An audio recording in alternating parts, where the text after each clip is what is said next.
Without a daycare, she took her daughter to work, and the millionaire boss stunned her with his reaction.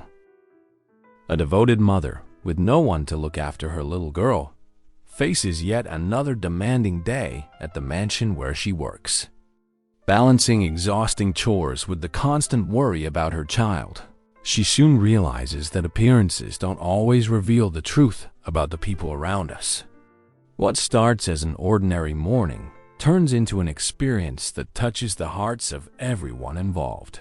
Subscribe to our channel, hit the like button, and let us know in the comments where you're watching from.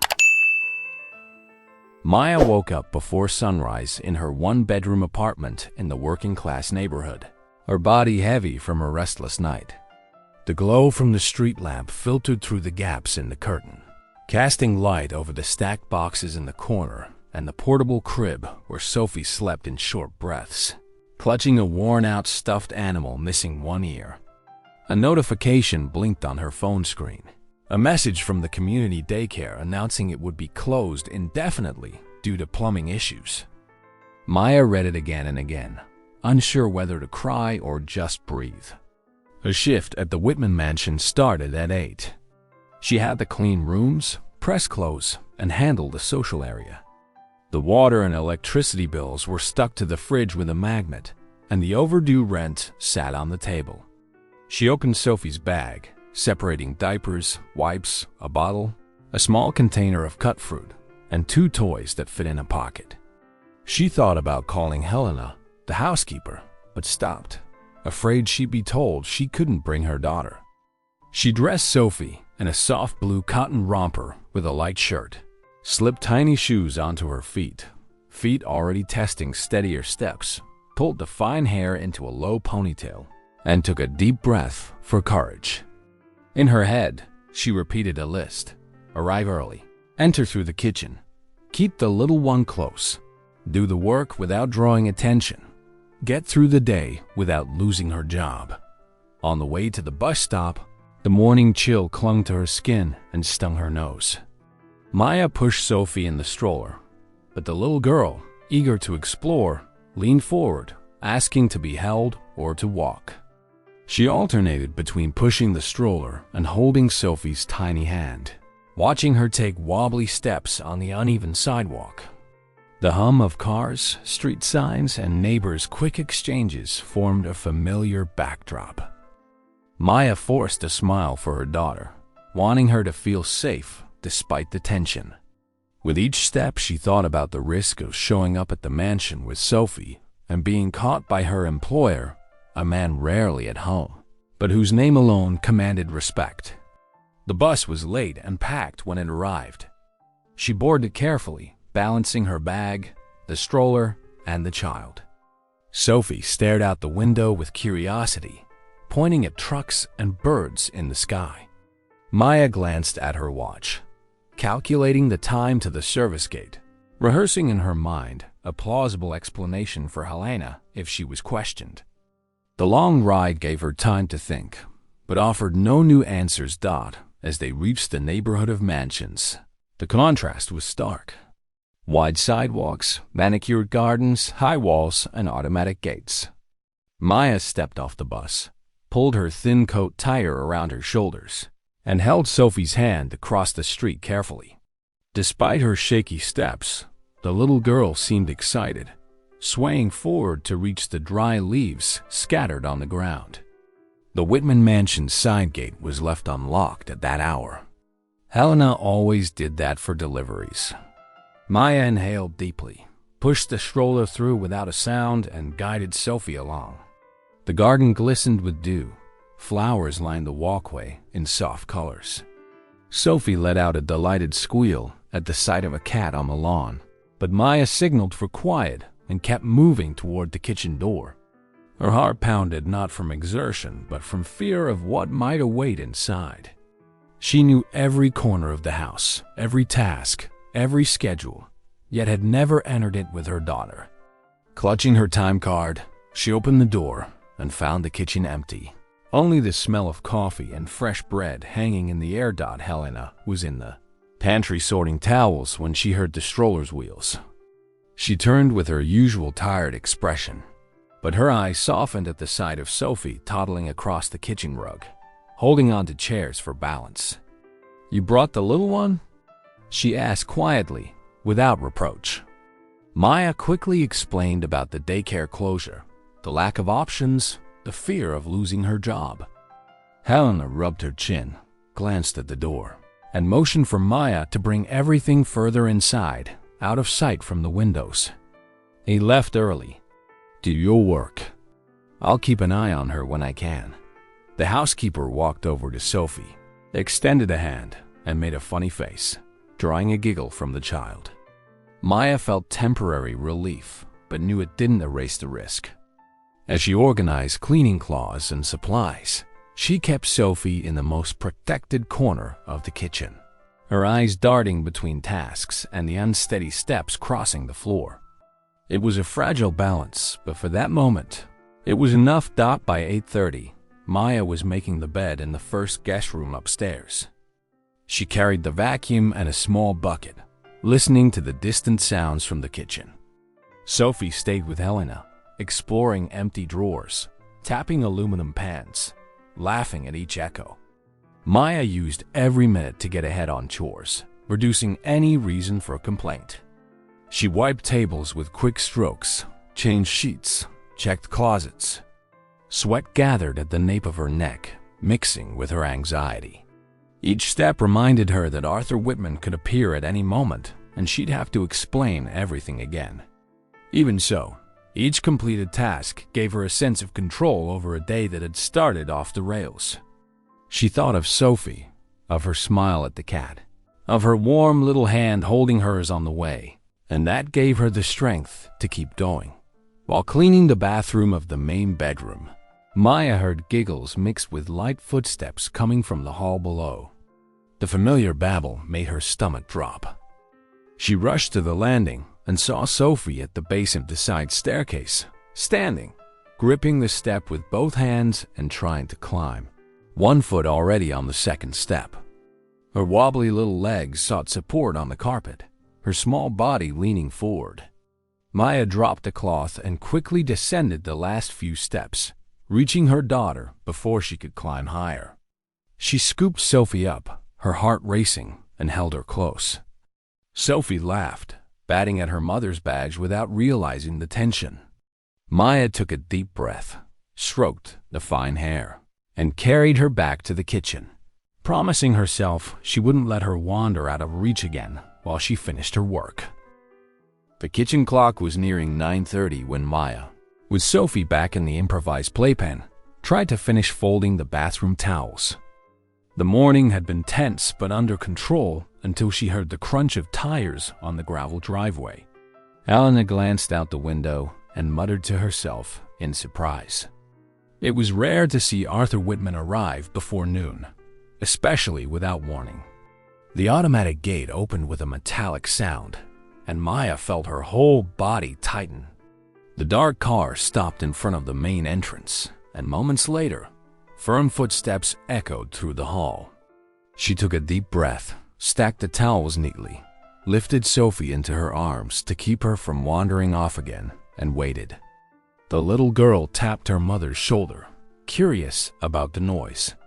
The house's silence was broken by the sound of the door opening and Arthur's deep voice greeting Helena as he passed, asking about the mail. There was no avoiding it now.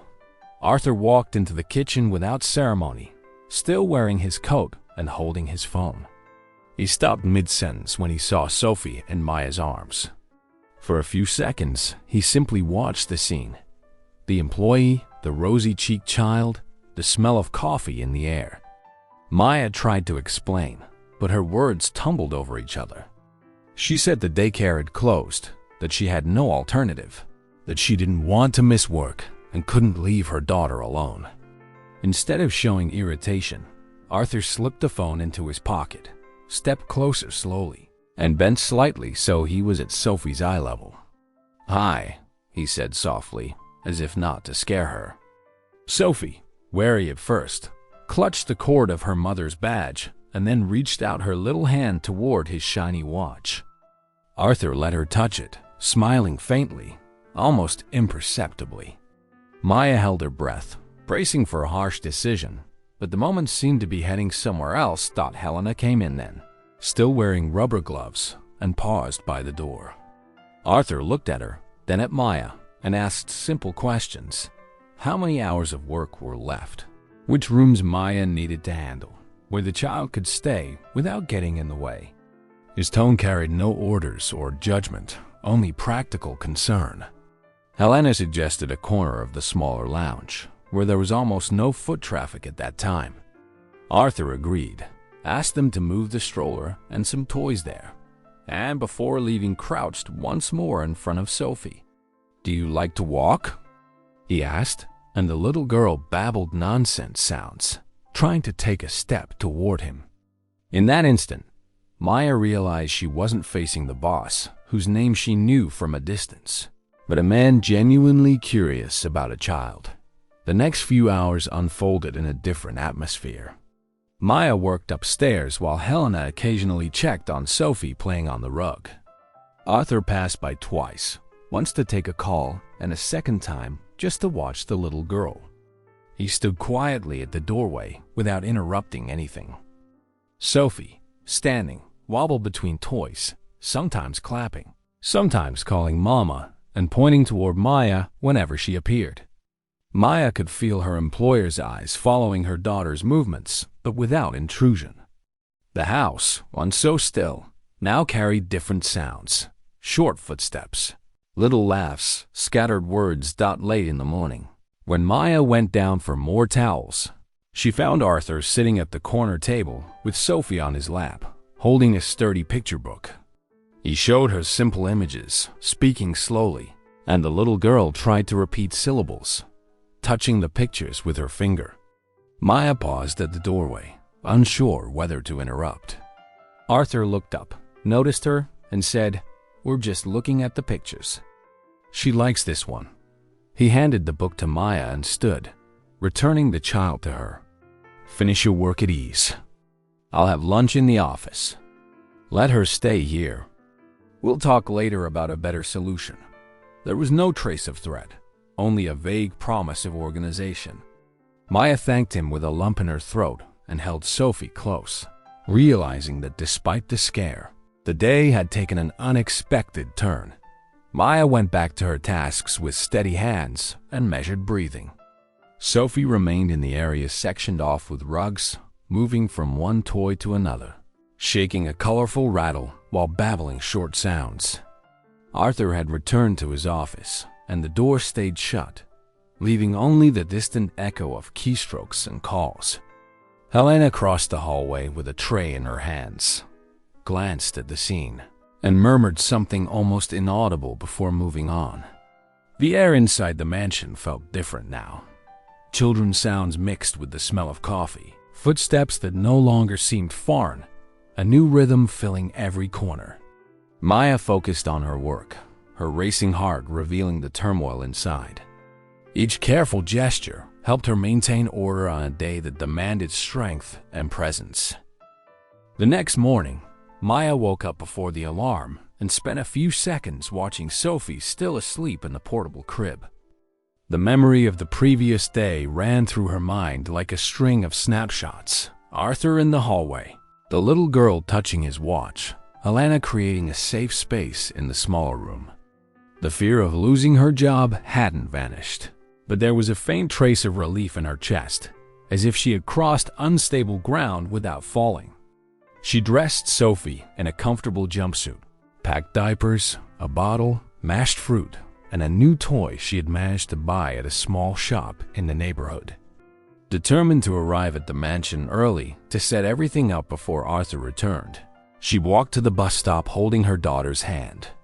Sophie insisted on walking despite her unsteady steps, stopping at every fallen leaf to point and babble sounds. This time, the bus came empty, and Maya used the ride to mentally organize each task for the day, picturing the kitchen, the hallways, and the space they had prepared for Sophie. When they reached the mansion, the garden was covered in dew, and the sweet scent of flowers filled the air. Helena was already at the side door with a contained smile and a cup of tea in hand. "He left early for a meeting but will be back late morning," she said. Maya thanked her, came in with Sophie, and placed the girl in the carpeted play area next to the living room. Sophie wobbled between colorful blocks, picked one up, showed it to her mother, and tried to repeat words she was learning bit by bit. Maya felt her heart calm. With Arthur out, she could get her task done with less tension. She went upstairs to make the beds, vacuum, and clean the bathrooms, coming down periodically to check on her daughter. Each time she looked, Sophie was either busy with Helena or sitting on the rug turning the pages of a picture book. Mid-morning, Arthur returned earlier than expected. He walked in through the main door on the phone, but stopped when he saw Sophie moving from one end of the play area to the other. He gestured to Helena, hung up, and stepped closer. Sitting in the armchair beside the rug, he quietly watched the girl play for a few minutes. Sophie, curious, looked at him, steadied herself on the arm of the chair, and tried to hand him a colorful block. Arthur accepted it, set it on the table, and asked for the name of the object, pausing between syllables so she could try to repeat them. Maya came down the stairs just then and saw the scene through the open doorway. Instinctively, she quickened her pace, but Arthur simply looked up and told her she could go on, that everything was fine. The hours passed in a different rhythm. Arthur asked Helena to prepare a small tray with fruit and water for Sophie, sat next to the child, and let her eat tiny pieces of banana, helping to wipe her hands with a cloth. Maya watched as she worked, sensing the mood of the house shifting. The boss she had only glimpsed before now appeared more often in the same room, speaking softly with Helena and asking details about Maya's routine. Sophie seemed to recognize his presence, approaching without fear, tugging at his shiny shoe, laughing when he mimicked sounds or clapped slowly to encourage her to take more steps. Late in the afternoon, with sunlight streaming through the high windows, Arthur called Maya into the living room. He was seated in the armchair, Sophie on the rug with a toy. He asked how the child was adjusting and whether she felt comfortable continuing to bring her until she found an alternative. Maya answered honestly, explaining the difficulties, the cost of a babysitter, and the lack of nearby relatives. Arthur listened carefully, elbows on his knees, eyes on the little girl. He said he didn't want to add to her worries and that, while she was working at the mansion, Sophie could stay there without a problem. Maya thanked him, still cautious but relieved to have that explicit permission. When Helena came in to collect cups, Arthur mentioned he was thinking of better adapting one of the unused rooms to create a safer space for Sophie. It wasn't a request, just an observation. He asked Maya if she had any suggestions for toys or items to keep the little girl engaged while she worked. Maya replied that she could make a simple list of helpful things without high costs. Arthur nodded and asked her to hand him the list the next day. Meanwhile, Sophie shook a rattle and tottered across the rug, sometimes falling on her bottom and standing back up with determination. Maya watched with a tight chest, sensing that something new was taking shape, but keeping her mind on the tasks she still had to finish before the end of her shift. Sunlight streamed through the mansion's tall windows as Maya arrived holding Sophie's hand, each of the little girl's steps a small balancing act. Her bag was full of diapers, a bottle, and toys, while her mind ran through the day's tasks. Helena greeted them at the side door, mentioning that Arthur had been in his office since early morning. Maya placed Sophie on the colorful rug in the small sitting room, scattered a few blocks to keep her busy, and went to the pantry to prepare fruit and water for a snack. The toddler moved from one toy to another, steadying herself on the edges of the improvised play area and babbling new sounds while Maya arranged the towels to take upstairs. The smell of freshly brewed coffee mingled with the gentle scent of floor soap, creating an unexpectedly homey atmosphere in such a large house. The routine seemed to be falling into place, with Sophie entertained and Maya dividing her attention between chores and constant watchfulness, until she caught sight of Arthur in the hallway, jacket off and the file in his hands. He paused, watching the child play for a few seconds before entering the room. Arthur moved closer, crouching near the rug, and Sophie greeted him with a curious look, stretching out her arm to show him one of the colorful blocks. He took it, rolled it between his fingers, and handed it back, quietly naming the color. Maya, seeing them, kept wiping down the side table, trying not to intrude. Arthur asked Helena to bring 2 cups of coffee and waited until Maya finished. When she approached, he gestured toward the chair beside him and calmly said he wanted to talk. Maya sat down, her eyes still on her daughter, who was now trying without success to stack the blocks. Arthur began speaking about the quiet of the house and how Sophie's presence had changed the environment, filling it with movement and unexpected sounds.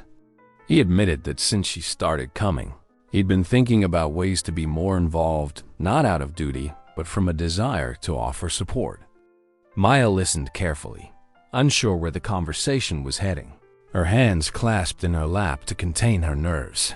With measured words, Arthur explained that he had been thinking about roles and boundaries and, because of that, wanted to make an unusual request. He wasn't talking about adoption or any formal act that would take away Maya's place as a mother. He meant an emotional bond he had known in his own childhood, a gesture that for him symbolized presence and commitment. He then asked if Maya would allow him to be Sophie's godfather. The question lingered in the air like something fragile. Maya opened her mouth, closed it, drew a breath, and said she hadn't expected that she needed time to think. That godparenthood was an important gesture and deserved reflection. Arthur nodded without pressing, saying he understood, that he would respect her time, and that his intention was not to intrude, but to add. At that moment, Sophie tottered over, leaned her head against his knee, and offered him her worn cloth doll, creating a silent instant where all speeches were reduced to a child's gesture. Arthur played with the little girl for a few seconds before standing. He said that, aside from the personal request, he had been working on a larger project for the company. He spoke about the number of employees who, like Maya, struggled to work and care for their children at the same time, about the stories reaching him through HR, the justified absences, the denied leave requests. He explained he had been evaluating the idea of setting up a daycare inside the corporate building, with specialized staff, extended hours, and proper conditions for young children. He didn't want a project for a report photo, but something that genuinely helped. Looking at Maya, he asked if she would be willing to share her practical experience by overseeing the needs of the space without taking on a formal position, being compensated for it and with flexible hours so she could continue caring for her daughter. The proposal wasn't a promotion, but an invitation to participate in something bigger, something that could benefit other parents. Maya stayed silent for a few seconds, feeling her heart race. It was a lot to take in. The godfather request, the idea of a daycare, the possibility of a more flexible routine. She looked at Sophie sitting on the rug, clapping her hands and trying to repeat sounds, and thought about how much she wanted a more stable future for her child. She said only that she was grateful for the interest and that she would think everything over carefully. Arthur replied that there was no rush, that he wanted to build a solution together, respecting her limits and choices. He got up, ran a hand through his hair, and before heading back to his office, bent down once more to say, "See you later," to Sophie, who shook her doll and smiled without understanding the adult's conversation. Alana collected the empty cups and disappeared down the hallway, leaving Maya with the sense that the whole house was breathing in a new way. The rest of the morning unfolded at a measured pace. Maya returned to her chores with steady hands polishing banisters, aligning cushions, changing sheets, while glancing from time to time at Sophie playing in the designated area. The little girl walked with more confidence now, grabbing one block, dropping another, steadying herself on low furniture to keep her balance. Arthur didn't come back to the room, but his office door stayed slightly ajar, and now and then Maya felt a quick glance from there. She jotted down in a simple notebook the first ideas for the daycare list: non-slip rugs, sturdy toys, secure chairs, a reading corner, cribs for naps. She tucked the notebook into her apron pocket, brushed her fringe behind her ear, and drew a deep breath to organize her thoughts. It was only the beginning of a different path, and each step required calm and discernment. When the clock signaled the end of her shift, Maya picked Sophie up, adjusted the bag, and thanked Helena for her support. In the hall, she crossed paths with Arthur, carrying a leather folder. He stopped for a moment, exchanged a brief nod with Maya, and said he would look forward to the list the next day. There was no rush or pressure, only a quiet understanding that they were building something new. Sophie played with her mother's badge as the two walked across the garden toward the side gate. The pond reflected the pale sky, and the little girl's hand clutched the bag strap tightly. Maya walked thinking about the bus, about the neighbor who might offer advice, about the month's bills, but beneath all of it she felt a subtle line of hope. It wasn't the promise of a miracle, just the sense that, among colorful blocks and unexpected conversations, someone with power had decided to listen. The day began with a soft light filtering through the curtains of the small room where Maya and Sophie slept. The alarm hadn't rung yet when the mother opened her eyes and, for a few seconds, watched her daughter breathe peacefully, fine hair stuck to her forehead, the small body curled in the portable crib. She thought about Arthur's request and the daycare project, feeling the weight and responsibility of deciding what to do. She got up slowly, made a weak coffee, mashed banana for Sophie, and set out the most comfortable outfit for the day. The little girl was already trying to walk on her own through the kitchen, while Maya packed diapers and toys into the bag. At the bus stop, Sophie leaned on the bench, watching everything with curiosity, pointing at the passing cars and babbling sounds only she understood. Maya used the ride to the mansion to mentally review the list she had written the night before, adding ideas for a nursing space, curtains to filter sunlight, and toys to help with balance dot at the mansion. Helena stood at the side door with a cloth in hand, organizing boxes of supplies. She greeted Maya and Sophie with a small smile and said Arthur had left early but would be back before lunch. Maya settled her daughter on the colorful rug, scattered blocks and a picture book, prepared fruit and water, and went upstairs to make the beds. As she changed sheets and vacuumed the hallways, she rehearsed what she would say when handing over the list. Downstairs, Sophie wandered among toys, steadying herself on the edges of the improvised play area, laughing when Helena made faces to distract her. The routine felt steady, and Maya sensed a temporary calm that let her work more smoothly, though her heart still raced at what was ahead. The folded list in her apron pocket felt like a physical reminder that her life could change, even if she didn't yet know how Arthur returned around 10:30, entering through the main door unhurried but carrying his leather folder. He found Sophie standing on the rug with a colorful block in hand and gave a brief smile before calling Helena to ask about coffee. Maya was coming down the stairs at that moment and saw the two talking. Arthur noticed her and motioned for her to approach. He asked if she had finished the list, and Maya handed him the worn notebook with a page filled in small handwriting. He leafed through it right there, reading each item, and asked about some details: why cribs should be labeled, what type of toy would be safest for younger children, how to organize space for different ages. Maya answered calmly, explaining her experience with public daycare centers and with her own daughter, citing everyday situations that showed why each item mattered. Arthur listened attentively without interrupting, jotting quick notes on a loose sheet when he finished reading. Arthur closed the notebook and said it was exactly what he needed to launch the project.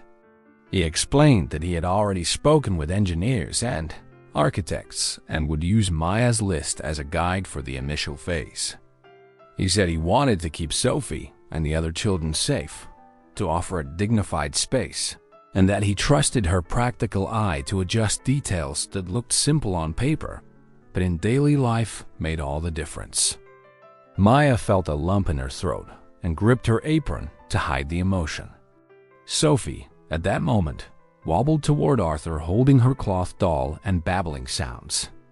He crouched, accepted the toy, handed it back with a smile, and said, "You're the inspiration for all this, you know?" Maya didn't answer, only tucked her hair behind her ear and drew a deep breath, aware of the weight of that sentence. The rest of the morning unfolded with a different energy. Arthur asked Helena to set aside an unused room to start turning it into a safer space for Sophie until the company daycare was ready. Maya helped move furniture, suggested adding soft rugs, and brought toys she had kept in her bag. Sophie walked around the new space, clapping her little hands and testing the rug's edges with her feet. Arthur came in twice to observe, exchanging quick impressions with Maya about colors, lighting, and safety. There was no rush or ceremony, only a collective effort to make the environment more welcoming. Maya felt strangely included in the process, not as someone just following orders, but as someone building something meaningful with her own hands. She thought about how she would tell her neighbor later, imagining her reaction at hearing the boss had offered to be Sophie's godfather and was setting up a social project because of her dog. As noon approached, Maya picked Sophie up for lunch.